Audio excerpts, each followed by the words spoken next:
आता आजच्याच या निवेदनामध्ये अजून एक विधान देवेंद्र फडणवीस यांनी असं केलं की 3 भाषेच्या विरोधात तमिळनाडू सरकार कोर्टामध्ये गेलं, पण कोर्टानं सुद्धा ते मान्य केलेलं नाहीये। आता ह्याच्याबद्दल खरं तर मी बघत होतो काही गोष्टी सुप्रीम कोर्टातल्या।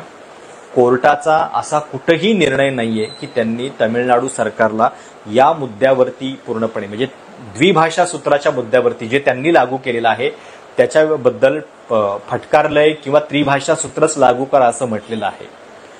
उलट धक्कादायक बाब ही आहे की भाजपचीच पार्श्वभूमी असलेला एक वकील सुप्रीम कोर्टामध्ये गेलेला होता आणि अगदी एप्रिल मे मधली घटना ही आत्ताची।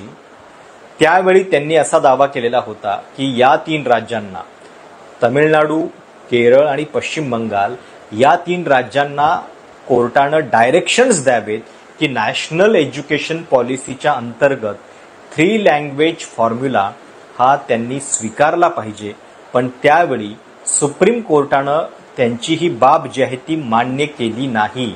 म्हणजे याचिकाकर्त्यांचं म्हणणं होतं की या 3 राज्यांना तुम्ही कंपल्सरी 3 लँग्वेज फॉर्म्युला ऍक्सेप्ट करायला सांगा, पण ती गोष्ट सुप्रीम कोर्टानं मान्य केलेली नाहीये।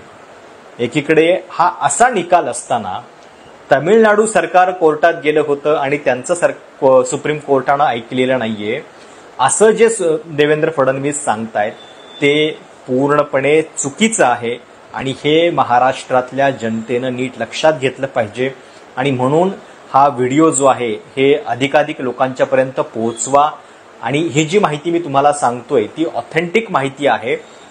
तमिळनाडू सरकारनं एक याचिका दाखल केलेली होती, ती याचिका ही होती की आम्ही 3 लँग्वेज फॉर्म्युला लागू केलेला नाहीये, म्हणून आमचा जो फंड आहे शैक्षणिक धोरणासंदर्भातला तो केंद्र सरकार रोखून धरतं आहे आणि तो आम्हाला त्यांनी तातडीनं द्यावा। या संदर्भातली याचिका कोर्टामध्ये तमिळनाडू सरकारनं दाखल केलेली होती। म्हणजे 3 लँग्वेज फॉर्म्युला बद्दल त्यांना कुठेही कोर्टानं असं काही आदेश जे आहेत ते दिलेले नाहीयेत आणि मुळात देऊ शकत नाही। कारण मी जसं तुम्हाला म्हटलं की प्रायमरी एज्युकेशन हा पूर्णपणे कॉन्करंट सब्जेक्ट आहे, समवर्ती सूचीमध्ये आहे, ज्याच्यावरती राज्य सरकार सुद्धा त्यांना हवे असलेले कायदे जे आहेत ते करू शकतं।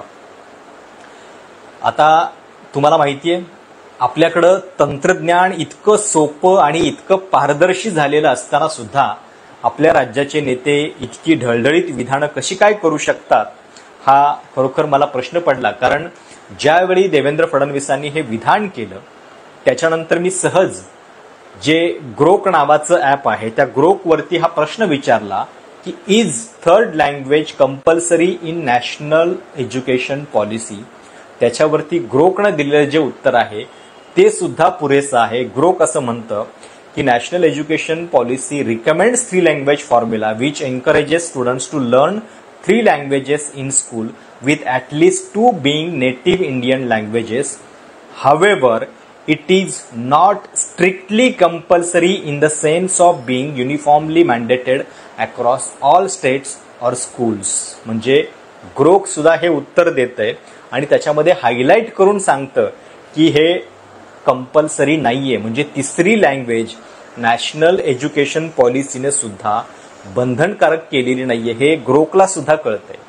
ग्रोक हे अमेरिकन ट्विटर जे आधी या कंपनीचं नाव होतं आता एक्स आहे या कंपनीचं ॲप आहे।